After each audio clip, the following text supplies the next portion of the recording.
નમસ્કાર, મારું નામ પાર્થ ચાવડા છે. મેં રિસેન્ટલી હેલ્ડ યુપીએસસી સીએસસી 2023માં 932 રેન્ક હાંસિલ કર્યો છે. હું મૂળ જુનાગઢનો વતની છું અને હાલ અમદાવાદમાં ટેમ્પરરી રહું છું. મેં master of science in biotechnology કરેલું છે પુણેમાં, ભારતીય વિદ્યાપીઠ ડીમ્ડ યુનિવર્સિટીથી. Master of science in biotechnology પુણેથી કર્યા બાદ મેં ફોરેન જવાની તૈયારી ચાલુ કરી. એમાં મેં જીઆરઈની એક્ઝામ આપેલી અને સારો સ્કોર મેળવ્યો. આઈએલટીએસની એક્ઝામમાં મેં 7 બેન્ડ જેટલા મેળવ્યા, પણ ભંડોળની કમીને કારણે હું અનફોર્ચ્યુનેટલી ફોરેન ના જઈ શક્યો. ત્યારબાદ ખૂબ ડિમોટિવેટ થઈને મેં જુનાગઢમાં જ મધર ડેરીમાં 6 મહિના ક્વોલિટી એનાલિસ્ટ તરીકે જોબ કરી. ત્યારબાદ મેં ગવર્મેન્ટ એક્ઝામ ખાસ કરીને આઈબીપીએસ, એસએસસી એ બધીની તૈયારી કરી. એ દરમિયાન મેં 4 થી 5 એક્ઝામ્સ ક્રેક કરેલી હતી, જેમ કે રેવન્યુ તલાટી છે, પીજીવીસીએલ ક્લર્ક છે, એફસીઆઈ ક્લર્ક છે, આઈબીપીએસ ક્લર્ક છે અને આઈબીપીએસ પીઓ, એ બધી મેં એક્ઝામ ક્રેક કરી. આઈબીપીએસ પીઓની એક્ઝામ ક્રેક કર્યા બાદ મને આસિસ્ટન્ટ મેનેજરની પોસ્ટ મળી ભારતની એક ઉચ્ચતમ પબ્લિક સેક્ટર બેંક કેનરા બેંકમાં. ત્યાં મેં આસિસ્ટન્ટ મેનેજર તરીકે 3 વર્ષ જેટલું કામ કર્યું.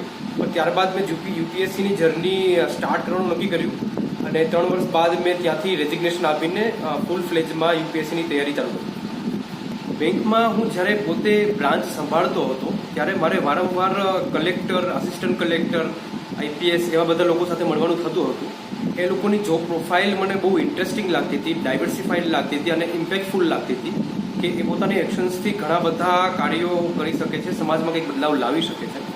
અને મારી અંદર એવો કોન્ફિડન્સ હતો કે એક નેવર સેટલ એટીટ્યુડ હતી કે કેમ ના એવું લક્ષ્ય પસંદ કરીએ કે જેનાથી ઉપર કશું નથી. તો ત્યારે મને યુપીએસસી એક્ઝામની મેં થોડી જાણકારી મેળવી, તેનો સિલેબસ જોયો, તેના પેપર્સ જોયા અને મેં થોડું વાંચવાનું સ્ટાર્ટ કર્યું. અને મને વાંચવામાં એટલી બધી મજા આવી કે એના માટે થઈને મને કોઈ દિવસ કંટાળો આવ્યો જ નહીં. તો મને લાગ્યું કે હું યુપીએસસીની જર્ની સસ્ટેન કરી શકીશ.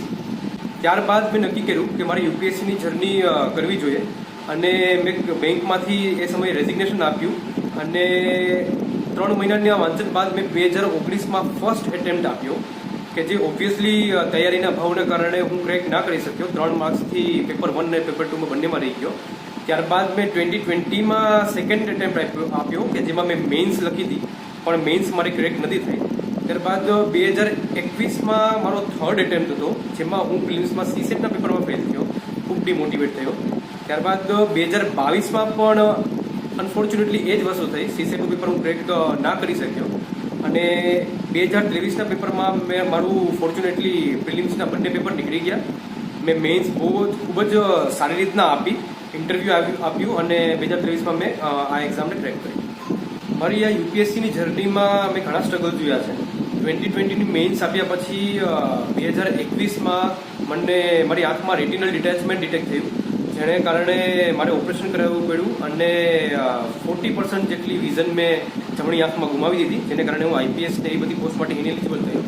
એટલું જ નહીં, એના પછીના એટેમ્પ્ટ એટલે કે 2021ના જ એટેમ્પમાં હું સીસેટના પેપરમાં ફેલ થયો અને પ્રિલિમ્સ જ નીકાળી ના શક્યો. ત્યારબાદ 2022ના એટેમ્પમાં મેં મારા અક્ષર સુધારવા માટે ખૂબ મહેનત કરી, અક્ષર સુધારવા માટેના ક્લાસીસ કર્યા અને ફોર્ચ્યુનેટલી મારા અક્ષર પણ સુધરી ગયા. પણ ત્યારબાદ 2022ના એટેમ્પમાં પણ હું સીસેટના પેપરમાં ફેલ થયો, જેને કારણે મારે પ્રિલિમ્સ પાછી ના નીકળી. ત્યારબાદ 2023ના પેપર પહેલાં મેં જોયું કે મારો વજન ખૂબ વધી ગયો હતો, જેને કારણે મારી પર્સનાલિટીમાં ફેરફાર પડી ગયો હતો અને મને ખૂબ ડિમોટિવેશન થયું હતું. તો એ દરમિયાન મેં 4 મહિનામાં 13 કિલો જેટલો વજન ઘટાડ્યો, જેને કારણે મેં મારી જાતને જોઈને ખૂબ કોન્ફિડન્સ અનુભવ્યો કે જો હું આ કરી શકું છું તો હું કંઈ પણ કરી શકું છું. ને એ કોન્ફિડન્સને સાથે લઈને મેં 2023નું પેપર આપ્યું. ફોર્ચ્યુનેટલી પ્રિલિમ્સ પણ નીકળી ગઈ અને મેં એ એક્ઝામને છેક સુધી ક્રેક કરી અને આ મુકામ સુધી પહોંચ્યો. યુપીએસસીની જર્નીમાં હું મારા એક્સપિરિયન્સ પ્રમાણે જે ભાવિ કેન્ડિડેટ્સ છે એને 3-4 ટિપ્સ આપવા માંગુ છું. ફર્સ્ટ ટિપ કે મલ્ટિપ્લિસિટી ઓફ સોર્સિસ કરતાં રિવિઝન ઉપર ખાસ ફોકસ કરવું. ફોર ઇન્સ્ટન્સ મારી વાત કરું તો મેં લક્ષ્મીકાંત 35 થી 40 વખત જેટલી વાંચેલી છે, એટલે revision first thing is the most important thing. Secondly, વાંચવાનું તો એટલું જ ઇમ્પોર્ટન્ટ છે, પણ તમે જે વાંચો છો એની પ્રેક્ટિસ માટે તમારે નેક્સ્ટ ડે આન્સર રાઇટિંગ કરવાની છે, એટલે આન્સર રાઇટિંગનું ઇમ્પોર્ટન્સ યુપીએસસીની જર્નીમાં ખાસ મહત્વનું છે. થર્ડ, જો આપણે કેટલી કલાક વાંચવો જોઈએ એનો વિચાર કરીએ તો મેઇન વસ્તુ એ પર્સનની એફિશિયન્સી ઉપર ડિપેન્ડ કરશે. પણ હું પોતે સ્ટોપ વોચ લઈને બેસતો અને આજે 12 કલાક ને કાલે 6 કલાક, એના કરતાં હું ડેલીનું 8.5 થી 9 કલાક ડિસિપ્લિનથી રોજ વાંચતો. એના માટે સ્ટોપ વોચ મને અકાઉન્ટેબલ ઠેરવતી. અને ત્યારબાદ મેઇન વસ્તુ એ છે કે એવા સબ્જેક્ટ્સ ઉપર ફોકસ કરવા કે જે તમારા નબળા છે. ફોર એક્ઝામ્પલ, પોલિટીમાં તમને વધારે રસ છે તો પોલિટીને ઓછો સમય આપીને આર્ટ એન્ડ કલ્ચર કે જેમાં ઓછું તમારું ધ્યાન પડે છે એને વધારે એના ઉપર વધારે ધ્યાન આપવું. જે તમારી નબળાઈઓ છે એના ઉપર ખાસ ધ્યાન આપવું, એ આ એક્ઝામ પાસ કરવાની કી છે. યુપીએસસીમાં હાલના રેન્ક પ્રમાણે મને IRS ઇન્કમ ટેક્સ જેવી સર્વિસ મળી શકે એવું મને લાગે છે. જો હું IRS આઈટીમાં જઈશ તો પ્રોફેશનલ એક્સિલન્સી અને ના આયામો સર કરવા એ મારું પ્રથમ લક્ષ્ય હશે. એ મારું વિઝન રહેશે કે મેક્સિમમ ટેક્સેશન કલેક્શન કરીને હું ભારત સરકારને મદદ કરી શકું. અને કેન્ડિડેટ્સને હું એ મેસેજ આપવા માંગુ છું કે તમારો લક્ષ્ય હંમેશા ઊંચો રાખો અને એ પ્રાપ્ત કરવા માટે સતત ડિસિપ્લિનથી અને મેઇન વસ્તુ સેલ્ફ મોટિવેશનથી સતત કાર્ય કરતા રહેવું. તો તમારો સારો સમય જરૂર આવશે અને એ સારા સમયમાં તમને સફળતા મળશે એવો મને પૂરેપૂરો વિશ્વાસ છે.